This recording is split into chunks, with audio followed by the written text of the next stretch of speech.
Chapter 16. Cloud Cover. The next day I woke up early. I looked out of the window to find thick cloud covering London. Humidity had increased overnight. If I'd been the weatherman this morning, I would have said an area of low pressure was moving in from the west, with closely packed isobars and a chance of thunder. Kat was already up. She was sitting at my desk, arranging the list of theories on one side, the souvenir photo she'd brought at the eye, and Salim's camera on the other side. "These are our theories," she said, "and these are clues. I've thought it out during the night, Ted. I have a plan." I know about Kat's plans. They always involve doing things Mum and Dad have told us not to. I shuffled up her side. "A plan?" I said. "3 plans. First, we develop the film. The photographs may reveal another clue. You never know." I nodded. This seemed good. Then we test theory number 8. I wasn't sure what this involved, but said nothing. And then we take another ride on the eye. I thought about this. Revisiting the place where Salim had disappeared was a good idea. In detective stories, when the sleuth revisits the scene of the crime, he nearly always finds a clue that has been overlooked by the ordinary police. But there was a problem. "Mum will never allow it," I said. "If she says no, we'll sneak out." "That would be wrong, Kat. Besides, we haven't got the money for the tickets." Kat reached for her leopard skin backpack. She took out some large notes and 3 £1 coins. "Mum and Auntie Glo gave me this money yesterday. Remember? For the 5 tickets? The souvenir photo was £7. This is what's left." "Shouldn't you give it back to Mum, Kat? Stealing is bad. It says so in the Bible." "Shut up, Ted. She hasn't asked for it. She's forgotten." I went. Kat shrugged. "Mum thinks it's my fault Salim went missing. Fine, I'll give her our money back. In my own time. It's a loan, not stealing." She turned to the window, threw it open and leaned outside. She put Salim's camera to her eye and clicked 18 times. She took 18 photographs of our back garden with the washing on the line, beyond the shed. I did not think these would make very interesting shots. When she finally finished clicking, the film rewound itself. She examined the camera carefully. "Found it!" she said. She pressed a button on the side of the back of the camera jumped open. She took out the roll of film. "That's plan A," she said. "Now, plan B." She put on a long dressing gown over her nightdress and stood there with the back of the gown draped over her arm. "Come on," she said. I stared. "Don't you want to test your theory?" she said. She picked up the sheet with 8 theories and read the last one out loud, about Salim hiding in somebody else's clothes. Now it came down to it. I didn't much like the idea of getting in Kat's dressing gown. I said. She took me by the elbow and dragged me downstairs. In the hallway, she made me crouch down behind her and humped the back of the dressing gown over my shoulders. She made me put my hands around her waist and practice walking up and down.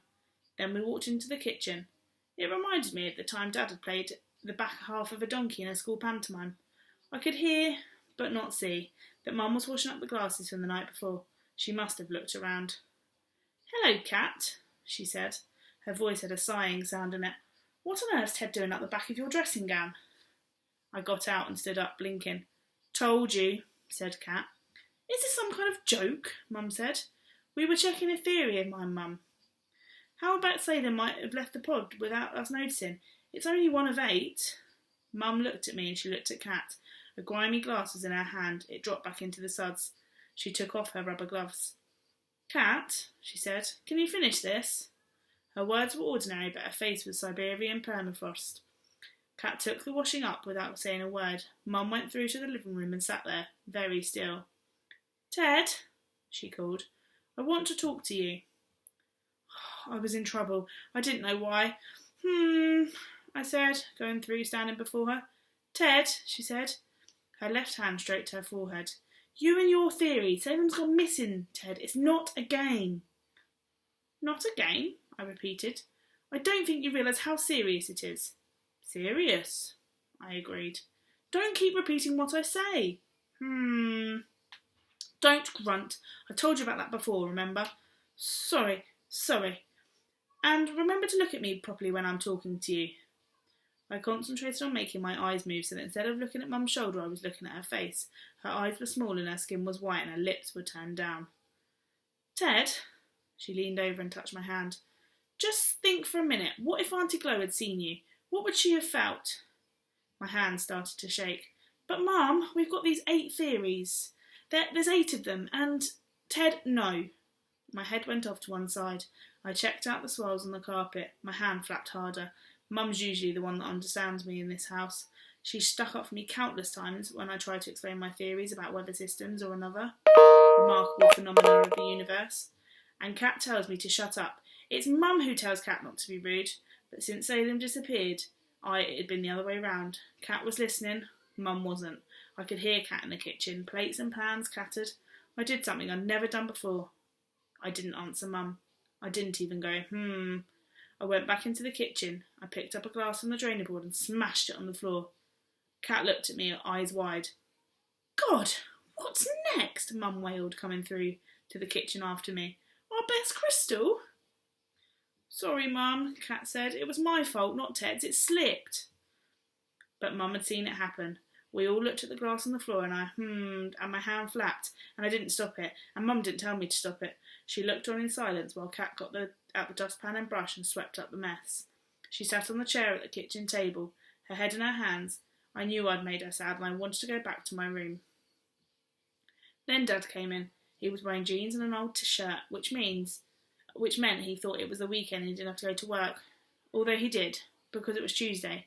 He went up to the sink, shuffled Cat to one side, took the mug she had just washed up, turned the cold tap on, filled it and gulped it down. He finished the water, filled the mug a second time and gulped it down again. Cat nudged me and nodded her head. There were 2 wine bottles and a half-empty brandy bottle and a third empty whiskey bottle on the fridge. I remembered reading that alcohol, even though it's the liquid, makes you thirsty. If you're marooned in calm sea with barrels of wine and no water, there are 2 things you shouldn't do. Drink the wine or drink the sea. Actually, there's a third thing you shouldn't drink. Maybe you can guess what. So, Mum said, someone's not going to work today. I looked around the room wondering whom she meant. Dad knocked back another glass. Someone's already rung in sick. Feel rotten, Faye, I do. Where's Gloria? Still asleep. Thank the Lord for small mercies. Dad, Cat began. Mum, she let out the suds and took the mug from the Dad, rinsed it up and upended it on the drainer board. Ted and I, she said, we were wondering, well, we'd like to go out today. Mum's lips pursed and her eyes rolled. After what happened yesterday, not to mention Ted breaking the glass just now, it's out of the question. You're grounded, both of you. But, no buts. Dad cleared his throat. He took Mum by the arm and led her into the living room. He closed the door behind him. I could hear them arguing in undertones. Cat leaned over and whispered, Dad's on our side, I know it. He'll get Mum to let us go out. You wait and see. Cat was right. 45 minutes later, she and I were walking out of the house, along with Dad. Mum said goodbye in the hallway. Her arm started out as I passed her and she gave me a hug. The hug was very short because she knows I do not like any kind of hug. I saw her face up close and it was red and blotchy, which means she'd been crying and was still unhappy. Have a good day, all of you, she said. Dad took his mobile phone in case of news. As we walked towards the tube station, Dad asked, Where do you 2 want to go? The Science Museum, I said. Cat kicked my shin, a very rude thing to do. Actually, I want to go to the shopping centre first, Dad, she said. Not more CDs, Cat. Oh no, I just had to nip into the chemist's. She held her hand out and wiggled her fingernails, which were painted silver, for some nail polish remover. I can't wait to see the back of that stuff, Dad said. It makes you look like an alien in a B movie. While Cat was in the chemist's, Dad and I waited outside and he told me what a B movie was and how films like Creature from the Black Lagoon or Catwoman of the Moon, which Dad had in his collection, were made on low budgets with poor quality props and actors and were so bad that they were funny and had a cult following. I asked Dad what a cult following was. Dad said a cult following was a fan club of something that wasn't mainstream, which means something that only a certain number of people like. I was asking Dad how many fans it took to make something move from being a side stream to a mainstream, when Cat reappeared brandishing a plastic bottle of blue liquid. Got your paint stripper? Dad said to her. Yeah, thanks, Dad. Where next? Ted had an idea, didn't you? Yes, Cat, the Science Museum. Not that one, the idea before that one. Her little finger went round in a circle. She winked. Cat's behaviour, from snapping 18 pictures at the garden sheds to making me get under her dressing gown to darting off to buy nail polish remover, was making my brain spin. Remember, Ted? Yes, the London Eye. Dad stopped walking. He folded his arms and looked at me, then at Kat. So that's what this is about, he said. You two are on a trail, huh? Kat did a hands-raised shoulder shrug. She then grabbed at Dad's arm. Dad, it won't do any harm. You never know. If we go back at the same time as we were there yesterday, he might even show up.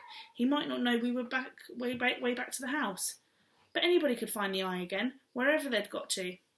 We wanted to just have another look, get in a pod, see what it's like, see things as Salem. As Salem must have seen them. It was another one of those sentences that everybody finishes in their head, not out loud. Kat's lips trembled. I once heard Mum say that Kat and Dad wrapped around her little finger. I have no idea what Mum was talking about. I looked at Kat's little finger and imagined Dad going round it, in miniature, stretched and pummelled into an odd-looking living ring.